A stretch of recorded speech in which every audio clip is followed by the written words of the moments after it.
Thank you for joining me on another episode of She Leads Now podcast, where we help career and entrepreneurial women gain the tools to develop a success mindset, create winning strategies, build collaborative relationships, and take bold action towards creating impact and fulfillment in their lives and careers.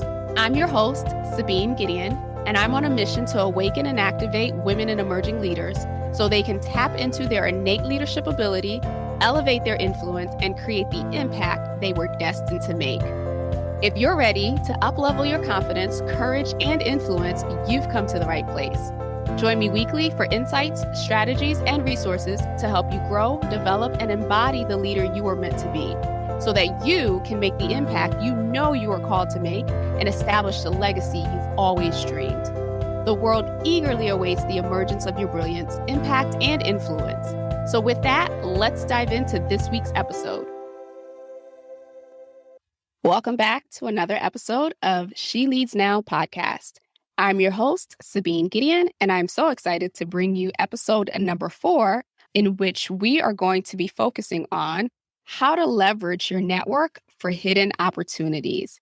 So before we get started with the content, just have a couple questions for you. Please feel free to do a private head nod since I can't see you and you can't see me if you've heard any of the following statements or sayings. It's not what you know, but who you know. Or better yet, your network equals your net worth. Or maybe you've heard this one. You are the average of the 5 people you surround yourself with or spend the most time with. Now take a moment. Any of those resonate? Have you heard any of those? Have you read any of those in any articles? If you have, I'm wondering if you notice a theme here. What are these statements really getting at? And what can you learn and take away from these messages?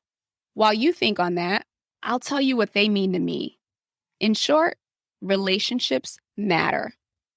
And not only do they matter, but the right relationships can open doors for you. So how do you go about building these meaningful connections that lead to opportunities? Well, I am glad you asked, even though technically you didn't, but I'm going to assume that you asked. Let's look at what is effective networking versus ineffective networking. Before we get started, let me just put this out here. I know that the word networking can have a negative connotation or bring up all types of feelings and discomfort, or maybe even dis-ease for some. So instead of networking, let's call it connection building for the purposes of this particular episode and to ensure that I am not triggering anyone when they hear networking. Although I will warn you, I may use the word networking just because it's so much more of a common term, but the focus of this is really around connection building. The reason why I'm making the shift in the terminology is really because at the end of the day, networking really is and should be about building connections. When it comes to networking specifically, we're taught at some point that you should have the 60-second elevator speech that you can say really quickly to introduce yourself as it relates to what you do, as it relates to your skills or your business, when you attend a networking event or when you meet someone in the elevator or whatever, right? When we think about connection building or building connections, it goes far beyond a 60-second elevator speech. Or for my business owners who were taught the formula of I help X do Y so that they can do Z, that's not what we're talking about today. We're not talking about the 60-second elevator speech, and we're not talking about your niche statement or who you help statement. What I'm referring to requires intentionality, commitment, and consistency. So piggybacking off of the previous episodes around career transitions, imagine you're at that place where you're thinking about shifting into something completely different, but not sure where to start or even if it's 100% right for you. Sure, you could Google it, and I highly recommend Googling and researching what others have to say or have written about the field. But how much more helpful or powerful would it be if you could reach out to someone in your network doing the job or working in that field to learn about their journey, lessons learned, pitfalls, growth opportunities, etc. And better yet, what if said person had other connections or influence over decision makers that could either one, get you an informational interview, or two, get you an actual interview for the opportunity that you were considering. That's literally hours worth of research or even months saved from you having to feel like you have to get a certificate or additional training. Not that anything is wrong with these. However, in this particular case, when you're looking to make this move, if it's something you haven't done before, we can fall into the trap of thinking that I got to get certified, I got to get all this credibility before I can even be looked at or considered for an opportunity. And what I'm presenting to you here is no, you don't. You can build the right network and build the right connections that could help you bypass that. Now, if you want to get the certifications, if you want to do all that, by all means, please do that. Self-development, I'm all for that. I am here for it. But this is to shatter that belief that sometimes we have that in order to do something new, we have to put in all this extra work ahead of time just to qualify for it. So going back and thinking about our scenario, can you imagine how much different your life would be if when you needed something, all you had to do was pick up the phone or send an email and a new connection, some advice, some direction would be made available to you? And so as you sit with that, imagine life without the hustle. Imagine not having to, put in hours, months, whatever, years of research and hard work to prove yourself. That literally you could pick up the phone or, like I said, send an email and get access to the information or the people that you need. How much more different would your life be? How much easier would things be for you? How much more willing would you be to make changes or to take the leap if you knew that you had that level of support backing you? Well, friends, that is literally the power of building connections intentionally and consistently. So now that you're ready to let go of all of the hours of hard work and research and all that other stuff. And again, I'm not saying don't do those things, but I'm offering you an option that can help you bypass how much of those things that you have to do. So where do you begin? Start with your goals. What are you looking to achieve now or in the next 3 to 6 months? Now, I know we are in an ever-changing era where we literally have no control, and we are very conscious of the fact that we have no control over what happens. But if you know that 2022 or whatever year it is that you're listening to this episode, if this year is going to be the year that you make a major shift in your life, in your career, in your business, what do you want to accomplish or what do you want to achieve in that particular area?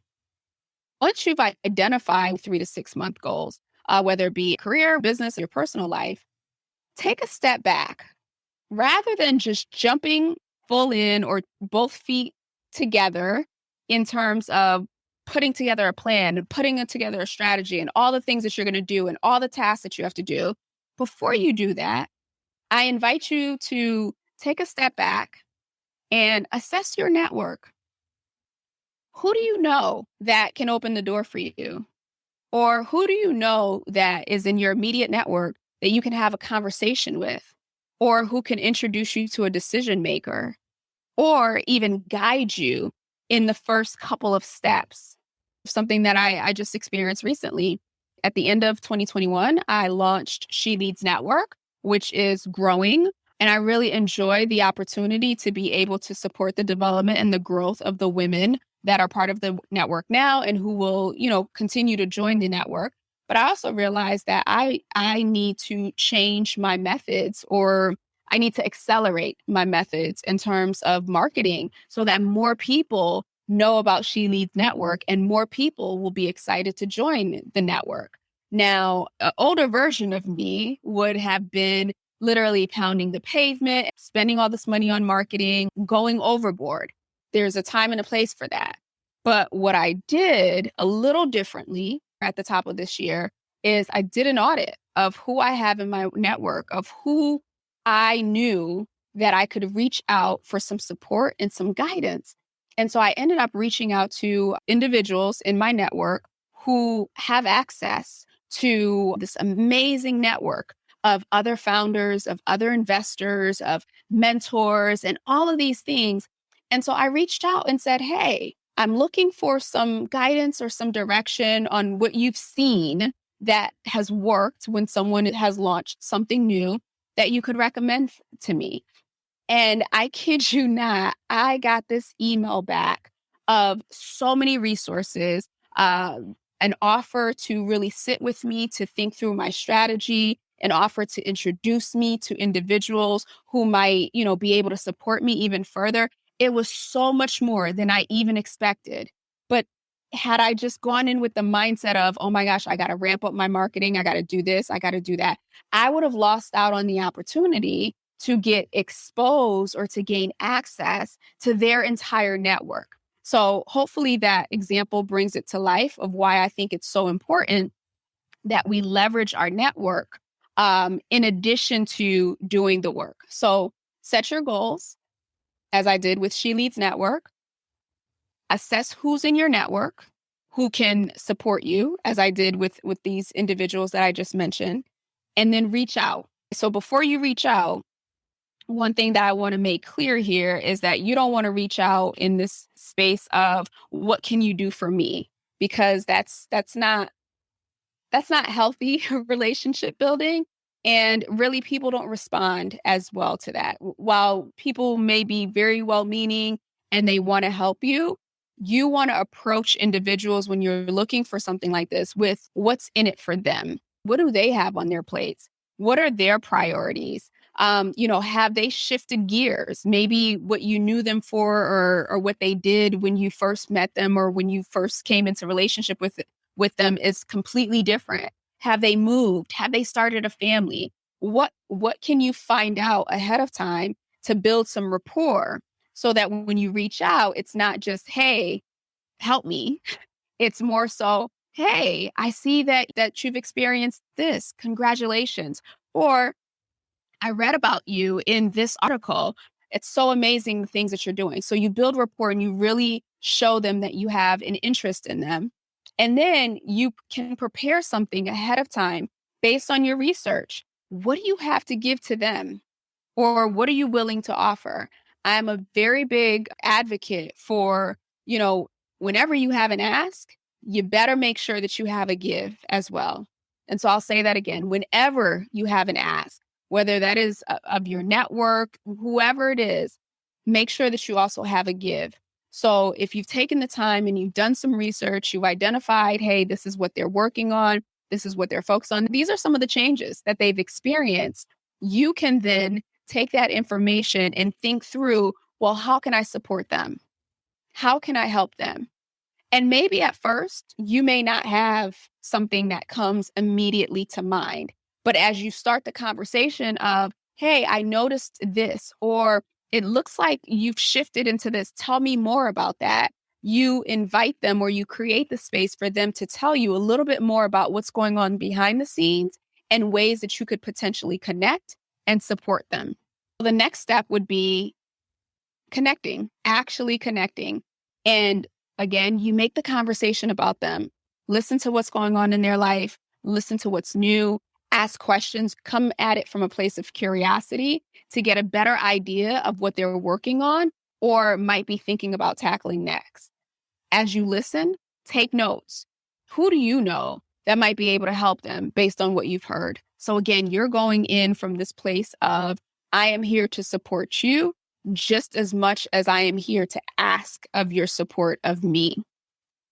Once you've connected, once you've gained some better understanding of what their priorities are or how you may be able to support with a give, then you make your ask. At that point, this is pretty self-explanatory, right? You've identified what your goals are.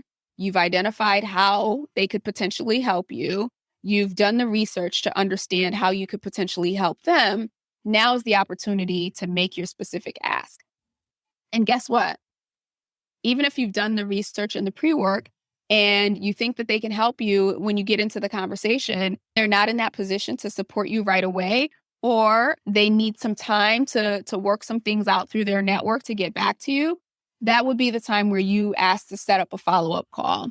This would be the date when you reach back out to check in. I'll use my example. Let's just say when I reached out to my network for the support that I mentioned earlier, they didn't have a list of people that they could immediately recommend me to, or they needed time to get resources together. My response would have been, thank you so much. I really appreciate you looking into this for me. What is a great date for me to follow back up with you? Or, you can ask flat out, would it be okay if I check back in 2 weeks? So it's okay if when you reach out to individuals, they don't have that information readily available.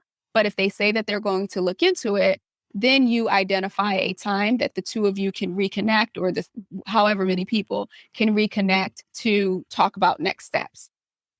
At that point, that's when you would offer the support. First, ask, how can you reciprocate? Because in the beginning, as I shared, right, you're listening, you're making notes, you're doing research. You already have something in mind of what you can give.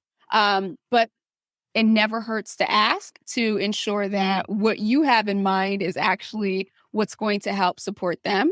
So at that point, you can say, hey, I'd love to support you as well. What can I assist you with? Sometimes what they need may not be something that you can help support, and that's okay. I don't want you feeling like, oh my gosh, I don't have anything for this person, or if they ask me for something that I can't support them with, then I'm going to look, I'm going to look bad, or I'm going to look like a jerk. It's completely okay to say, give me some time to look through my network or look through my mental Rolodex or whatever you want to call it, and identify how I can best support you. A perfect example, I had that recently with someone that I connected with, and they were looking to buy a particular kind of company. I don't have anyone in my network or immediate network who I could refer them to help support that ask. However, I did have a connection that I believed would have the connections that that person needed. So it was really more of a third party, if you will, or 2 to 3 connections removed that could help support them. And so I wasn't able to support the immediate ask or the immediate need, but I was able to refer them to someone who could refer them to someone who could support that need. So I hope that makes sense. We're like, it's 6 steps in of just building a relationship or building a connection or leveraging your connection to open up a new door. And as you can see, it is a lot different than, hey, I'm going to go to an event, or I'm going to get on a Zoom and I'm going to give my 60-second speech, and bam, that's a person in my network. It honestly, it just doesn't work that way. And especially in this very remote time that we're in, it's okay to go to those events. It's okay to have your 60-second elevator speech, but then taking that next step of identifying individuals during those events to say, hey, I would love to get to know this person. And you don't even have to have an ask right in that moment, but just getting to know them, getting to know their background. I can't tell you how many doors have opened up for me simply because I was coming from a place of curiosity and I wanted to get to know someone and what it is that they do. So with this approach, you create a win-win for both parties, for both you and the other person. And you'll end up leaving that conversation feeling like, you've been supported as well as you've been able to support someone else. So I'm going to do a really, really quick recap on the steps here. So if you're looking to really advance into something new, or if you're looking to just up your connection building game, start with your goals. What do you want to achieve in the short term? Then who in your network can help support you in achieving that, or at least bring you closer to being able to achieve that? Reach out to them, but at the same time, do your research. Understand what shifts, what changes have occurred in their life. What are their priorities? How can you possibly support them?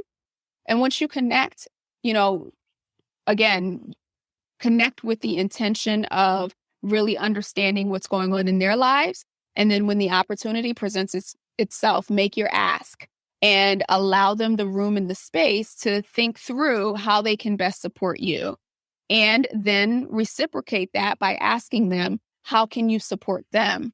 Again, if you don't have something immediately that you can offer, that's quite okay. You can let them know that. Or if you need some time to do some research, you can let them know that as well. Do your research and get back to them. At the end of the day, if you don't remember anything else, please remember this. Your network is invaluable. So you want to make sure that every time you connect with someone, every time you reach out to someone, that you are cherishing that relationship, that you are not treating it like a transaction, that you are actually going in with the mindset that this is another human being and this is someone who I want to support and this is someone who I would like to support me. Your network and your connections are everything, regardless of whether or not you are in a traditional work environment or you are an entrepreneur. Like, you need your network. You need your network like nobody's business. Be intentional on who you reach out to and why you're reaching out to them. Again, what are you going to offer them? What are the next steps? Schedule your follow-up. And something that I also want to add here is I would encourage you to create a cadence that allows you to touch base with people on a regular basis. So what do I mean by that? Rather than reaching out to people when you need something. So even if you go through this whole process and, Sally, I'll just use that name for example, offers to help you, offers to support you, you support her, and you two go on your way. Don't let that be it with Sally. Create some type of process where you can touch base with Sally in 6 months. Hey, Sally, how did X go? Or whatever it was that you did to support her, or give her an update on how her opening the door for you or her supporting you has actually impacted you. So you want to make sure that you are maintaining the relationships. It's not just the initial outreach for support, but that you have something in place that allows you to keep in touch with that person, because again, you never know when you'll need Sally's help or when Sally will need your help. And so you definitely want to make relationship building and these connections reciprocal. You want to make sure that you are adding just as much value as you are asking for in return. And it's something that you incorporate in every area of your life, not just professionally, but personally as well. Well, that is all that I have for you for today's episode. If you haven't already downloaded the micro habits workbook that I created, it'll really help you identify some of the micro habits that you need to begin to put in place that will support you in taking action towards your goals. You could get a copy of that at sabinegideon.com/habits. I look forward to chatting with you again soon. Have a great rest of the week. Thank you for tuning in to another episode of She Leads Now. Be sure to join us next week for another transformative discussion to help you grow, develop, and embody the courageous leader you've always been. Be sure to subscribe to the show to get alerts when new episodes drop, and join us for our next Leaders Lounge meetup on Zoom. Details and dates for future sessions are included in the show notes below, so take a look there or head over to sabinegideon.com/lounge to register and hold your spot for the next session. Again, that's sabinegideon.com/lounge to grab your spot. Excited to connect with you all inside the lounge. Talk to you soon.